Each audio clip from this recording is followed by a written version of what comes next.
pengertian serta komponen-komponen proposal penelitian.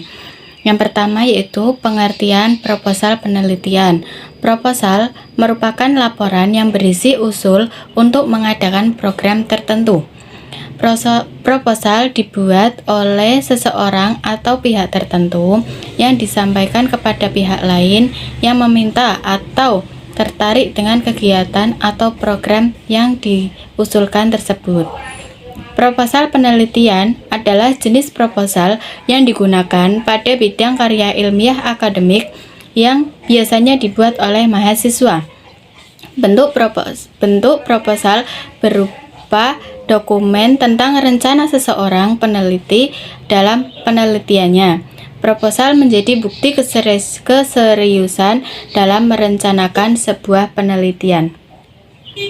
Proposal penelitian terdiri dari dua macam, antara lain penelitian kuantitatif dan penelitian kualitatif.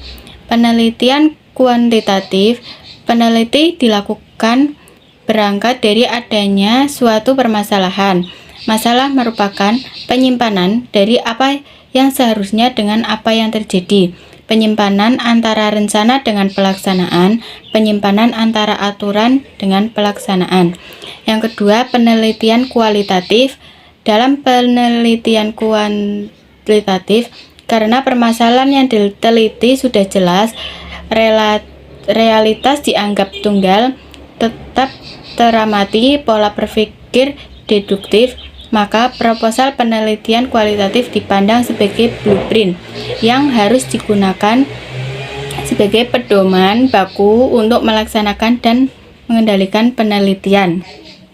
Materi yang selanjutnya yaitu komponen-komponen penelitian. Pada komponen-komponen penelitian itu dibagi dalam beberapa bab. Bab yang pertama yaitu bab pendahuluan. Nah, pada bab pendahuluan itu dibagi lagi dengan beberapa sub. Yang pertama ada latar belakang. Ada latar belakang penelitian kuantitatif serta latar belakang penelitian kualitatif. Dalam penelitian kuantitatif, pada bagian ini berisi tentang sejarah dan peristiwa-peristiwa yang sedang terjadi pada suatu objek penelitian. Tetapi pada peristiwa ini, sekarang ini tampak ada penyimpangan-penyimpangan dari standar yang ada, baik standar yang bersifat keilmuan maupun aturan-aturan. Nah, oleh karena itu, dalam latar belakang ini, peneliti harus melakukan analisis masalah, sehingga permasalahan menjadi jelas. Yang kedua, pada latar belakang pada penelitian kualitatif. Walaupun dalam penelitian kualitatif masalah ini bersifat sementara, namun perlu dikemukakan dalam proposal penelitian. Yang kedua yaitu rumusan masalah. Pada penelitian kuantitatif, setelah masalah yang akan diteliti itu ditemukan dan supaya masalah dapat terjawab secara akurat, maka masalah yang akan diteliti itu perlu dirumuskan secara spesifik. Sedangkan pada penelitian kuantitatif, rumusan masalah merupakan pertanyaan penelitian yang jawabannya dicarikan melalui penelitian. Rumusan masalah dalam penelitian kualitatif tidak berkenaan dengan variabel penelitian yang bersifat spesifik tetapi lebih makro atau luas dan berkaitan dengan kemungkinan apa yang terjadi pada objek atau situasi sosial penelitian tersebut. Yang ketiga ada tujuan masalah. Tujuan penelitian. Pada penelitian kuantitatif, tujuan dan kegunaan penelitian sebenarnya dapat diletakkan pada luar pola pikir dan merumuskan masalah. Tapi keduanya ada kaitannya dengan permasalahan. Oleh karena itu, dua hal ini ditempatkan pada bagian penelitian kuantitatif.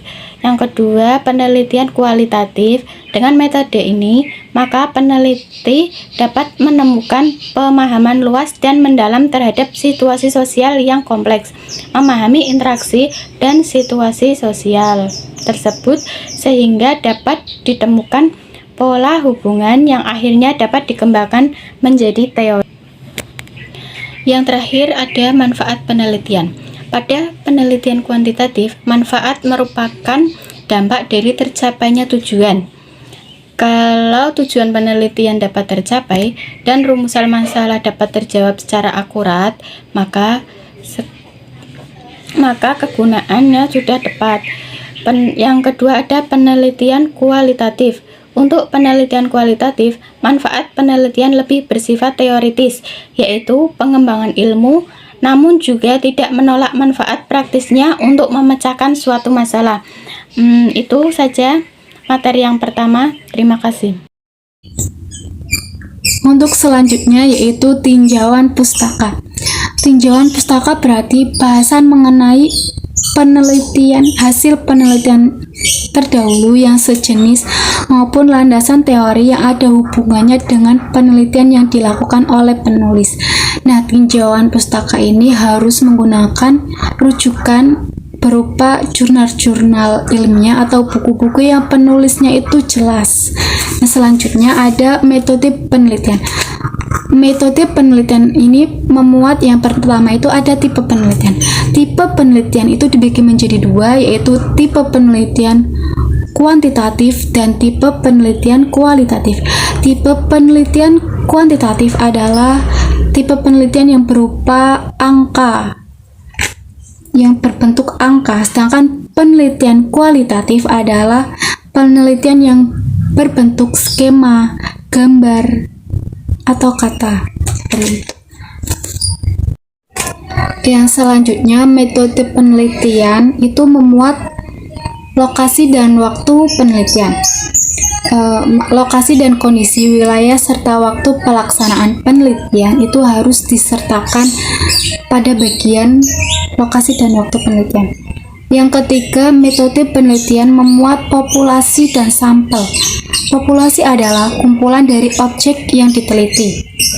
Karakteristik populasi harus dinyatakan dengan jelas, misalnya apa atau siapa, di mana tingkat homogenitasnya.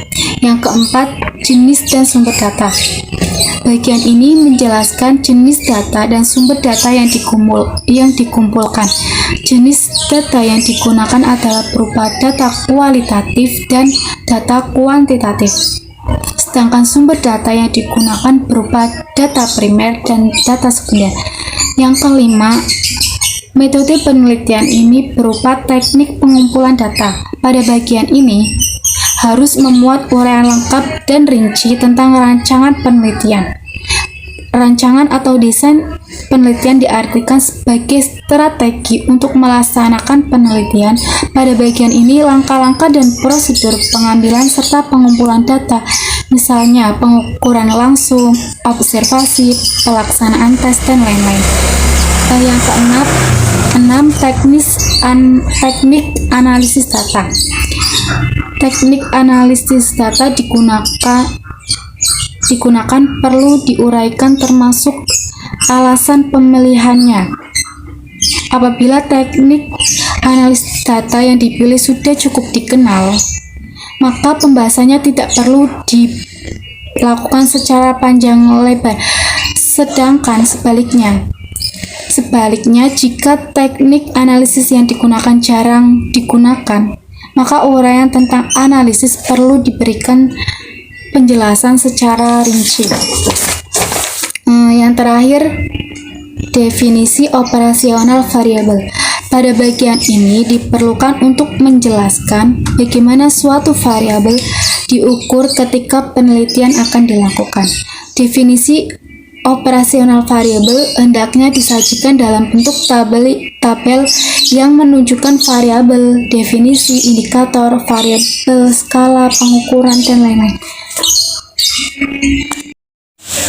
Baik, saya Dr. Bulan NIM 2319-48 akan melanjutkan materi, yaitu mengenai komponen penelitian skripsi.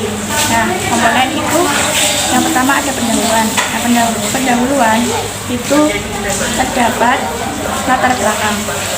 Nah, apa itu latar belakang? Latar belakang itu berisi uraian mengapa masalah penting itu diteliti.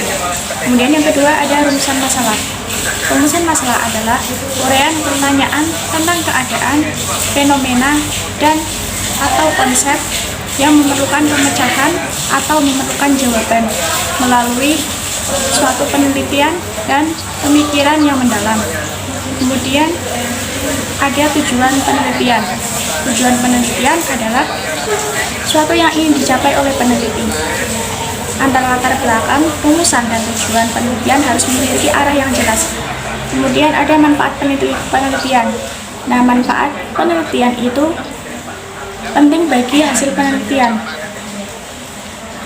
Kemudian yang kedua ada tinjauan pustaka. Tinjauan pustaka berisi bahasan mengenai hasil penelitian terdahulu yang sejenis. Kemudian ada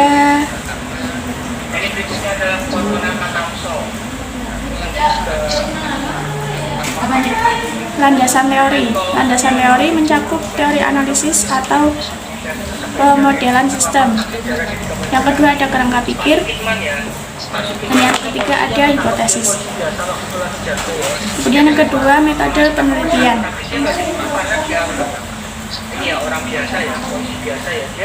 Metode penelitian memuat tipe penelitian, lokasi dan waktu penelitian, populasi dan sampel, jenis dan sumber data. Kemudian ada metode pengumpulan data, metode analisis data, serta definisi operasional variabel. Baik, materi selanjutnya akan disampaikan oleh Mbak Resya. Terima kasih. 2. Tinjauan pustaka. Tinjauan pustaka berisi bahasan mengenai hasil penelitian terdahulu yang sejenis, jika ada, maupun landasan teori yang ada hubungannya dengan penelitian yang dilakukan oleh penulis. Rujukan yang dilakukan harus bersumber dari jurnal ilmiah atau buku teks yang dipilih berdasarkan prinsip relevansi dan kemutakhiran.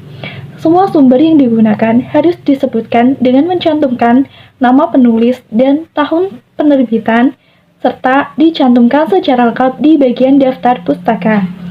A. Landasan teori. Landasan teori bisa mencakup teori analisis atau pemodelan sistem, desain atau rancangan sistem, dan penerapan atau implementasi teori-teori teknologi informasi yang relevan dengan bidang yang diteliti dan juga dapat mencakup peraturan-peraturan atau ketentuan-ketentuan, mekanisme atau prosedur, kerja maupun sains, ilmu atau ilmu pengetahuan lain yang mendukung. B. Kerangka berpikir.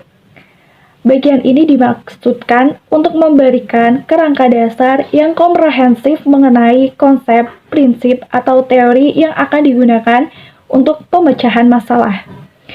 C. Hipotesis. Peneliti merumuskan hipotesis penelitian dalam bentuk proposisi atau pernyataan sebagai jawaban sementara atas pertanyaan penelitian yang merupakan pernyataan tentang karakteristik populasi sebagai hasil dari proses teoretik.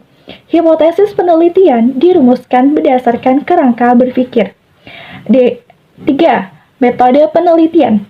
A. Tipe penelitian. Terdapat beberapa jenis penelitian antara lain. 1. Penelitian kuantitatif adalah penelitian dengan memperoleh data yang berbentuk angka atau data kualitatif yang diangkakan. 2.